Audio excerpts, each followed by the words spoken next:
Good morning, everyone, and welcome to another video podcast of Porn News Today Live. I'm your host, Alex Mayers. Now, this morning, I'm here to disseminate some fairly breaking news and commentary in regards to the recently released podcast, The Last Days of August, which was produced by an individual known as Jon Ronson. Now, those who actually took the time to listen to the entire close to 4-hour podcast may be left with a few questions in regards to Jaxton Wheeler, an individual who was featured in the podcast.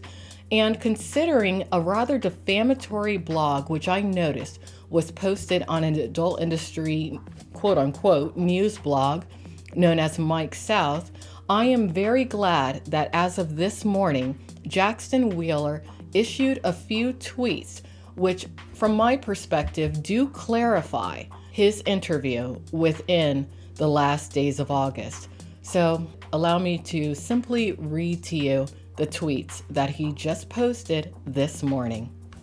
I won't say sorry because there is nothing to say sorry for.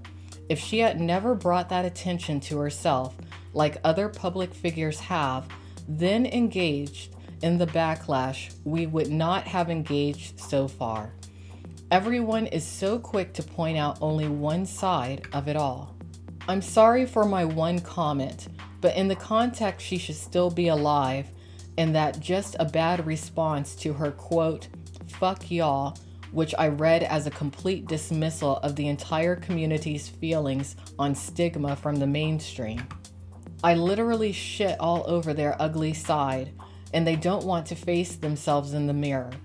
Her initial statement was an attack on crossovers, and I'm sick of the mainstream. Then they go running back behind their modern accepted homophobia. Also in, quote, "doing it again," I was discussing the stigma directly. I agreed with "her body, her choice" with a video reply. I agreed with "her right to an opinion" with a video reply. Then there was her friends just wanting to jump in on drama. We want to talk about cyberbullying. I promise you that the people in the LGBTQ community face far more public scrutiny in face and cyber. People have wanted me dead since my first film. So when we get on this platform, we understand it's open to everyone's eyes and thoughts. The other thing was her brother. I had someone hitting me up claiming to be Aquaman Jason. It was his Instagram account, but I thought the person claiming to be her brother was a troll while I was receiving death threats from the 1% of bikers gang. My family was exposed. I went into full defense mode and then attack mode after people posted pictures of the house my children slept at. My mom's information online encouraging violence against them. Like, let's talk cyber terrorism. She wasn't minding her business and this pile-on happened. No one really wanted any harm to anyone. Some of us are fed up with the mainstream bullshit and double standards. Some of us won't keep our mouths shut just for a paycheck. That's what really separates people from fakes in this industry. So many fakes out there too. Most are. But that's all I have to say on this. Mental health is at the core. We need to stop looking for just one thing to pin this on. Now again, it's important that I note Jaxton's tweets this morning are in direct response to what I can only label as an absolute bully attempt and defamation attempt by an anonymous blogger on MikeSouth.com. And I'll tell you, that's what really bothers me about that particular website. It's a website that likes to tout itself as being a valid adult entertainment industry news source, yet nobody seems to want to put their face or name to it, aside from the initial founder of the website, who is Michael Struther. But as of current, he doesn't appear to have control of that website, but I'll tell you who does. An individual known to be the operator of the Luxury Companion. The title of the post on Mike South reads, "Jaxton Wheeler says, quote, not sorry, and quote, would do it again to August Ames." And I'm just going to read the first paragraph because it's ridiculous. Over the weekend, several of the authors here at Mike South began listening to an audiobook called The Last Days of August. When someone first sent me the link, I figured it was just them telling me about a story they were writing.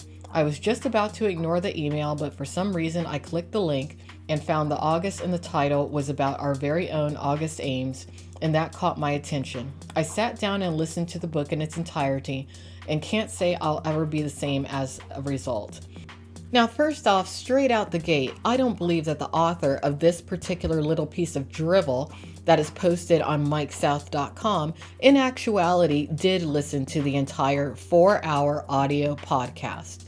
The reason that I don't is because if they did, they would realize that the death of August Ames never needed to be politicized, and never should it have justly been politicized. Reason being, the circumstances that led to her death had nothing to do with the battle between the quote-unquote gay side of the industry or the quote-unquote straight side of the industry. The issues and the circumstances surrounding her death had to do with elements of who she was as a person, her personal life, and the individuals who surrounded her. That's what it was. Now, in this particular piece that was written in regards to Jaxton Wheeler, there are a plethora of personal attacks and insults against him, which don't even make any sense. For example, they label him a quote-unquote piece of human excrement, and they specifically state Jaxton Wheeler is a special kind of stupid. So there you have it. I don't really understand what the point of that particular piece was on mikesouth.com, but all it does is completely discredit that site. And it's very important to note that at the 20-minute and 52-second mark of The Last Days of August, Jon Ronson specifically states that he fact-checked Jaxton Wheeler's claim of not posting his tweet that was directed towards August until 3 hours after she was declared as passed. Jon Ronson did fact-check that claim, and it was valid. Jaxton Wheeler, again, had nothing to do with the death of August Ames, aka Mercedes Grabowski, because the reality is she never read his tweet. Again, she never read his tweet. Now, another thing that I do want to add about mikesouth.com is as of late, they have featured and promoted a pornographer who is known for his homophobic rants and for his racist and unethical business practices, known as Will Ryder. On the racist, homophobic, and misogynistic hate crime, which was founded by Donald Carlos Sion, aka Donnie Long, Will Ryder has been recently featured and promoted as well. Is that a coincidence? I don't think so.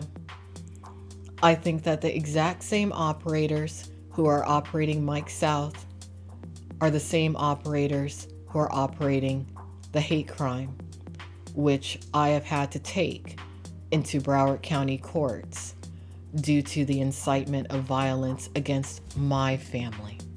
And if you would like to read more about Will Ryder and what appears to be a link to his mentality and a lot of the hate that has been brewing within the adult entertainment industry for quite a few years, just visit pornnewstoday.com.